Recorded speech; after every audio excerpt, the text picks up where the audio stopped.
photo, I noticed that the child's outside looking in, and there's also a note that says, "Please keep this door locked at all times. Thank you." Maybe he's in fear. He's scared. And then also here, he's on the other side of the door, and he looks like he's trying to get in. So, I don't know, maybe he's happy here, maybe he's sad here, maybe he's looking at his father through the window and sees him. I don't know. This child here, he just looks so sad. Yeah. I resonate with this child a lot. I feel like he's in It also, fear. it kind of begs the question too, like, is the camera, a mirror or a window?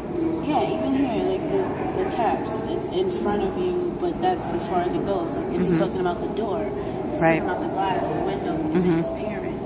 Love? Right, I don't know. right. Well, there's a lot of entrapment in all the pictures, right?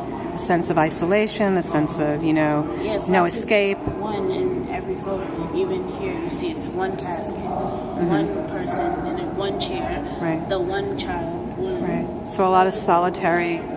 by himself with a gun, Yeah. one cigarette, Good. one pill. Good observation. Very And good. then here, it's like everything is together. So maybe he started off here with the cigarettes, and then progressed to the one pill, him taking drugs, and then there it's everything together. And that caused a lot of destruction in his life because it's everywhere. Look. Great. And even like with this, Batman, like what does Batman symbolize here? It's a lot. Like it's a lot of stuff in one photo. Even tissue. Maybe he was crying. So do you feel that most of the photographs are highly subjective? The photographer is telling you what to think, is he directing you what to think? Do you feel like they're more objective? He's letting the subjects themselves have a direct relationship to you? Do you feel like they're operating in both ways, both subjectively and objectively? I feel like it's a combination of both because you can look at the photo the first time and just see that it's drugs there, but you don't know what it is unless you look at another photo because this one can link to this one. You can link them together, so he is telling a story. Maybe the story starts at the ends of the gallery. Maybe he's going backwards. Do you feel like the subjects are looking directly at you, or do you feel like the photographer is guiding your interpretation of them before you form your own opinion? I think he's guiding you to think, to see what he's trying to tell you because maybe we're looking at it wrong. Maybe I might think that the gallery started in the front, but it might start in the middle. It could start here. It could have started in the box inside, or he could have started with a quote. I don't know.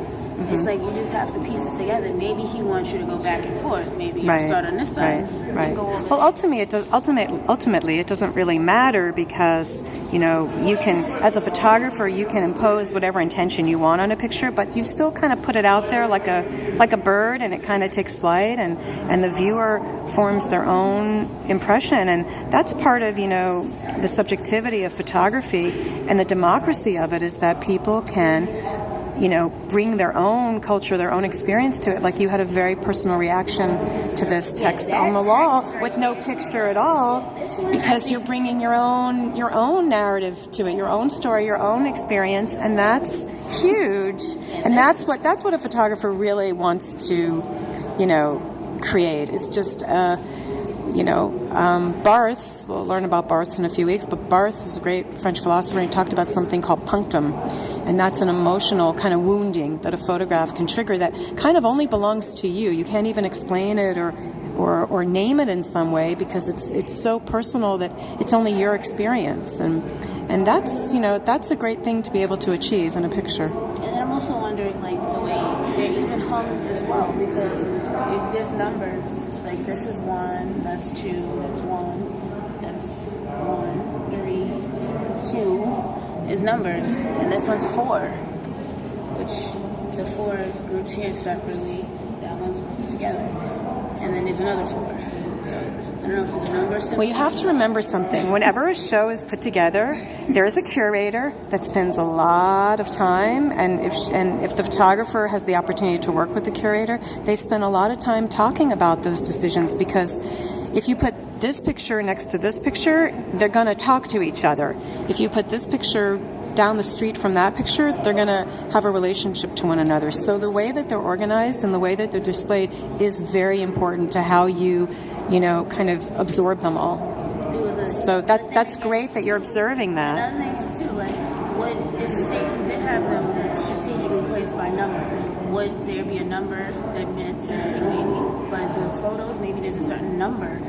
I don't know if I didn't count them, but maybe there's a specific number that he wanted to represent with his photos. Possibly, you'll have to ask him. Go to his lecture and you'll ask him. Yeah. You can grill him. Okay, thanks, Beatina.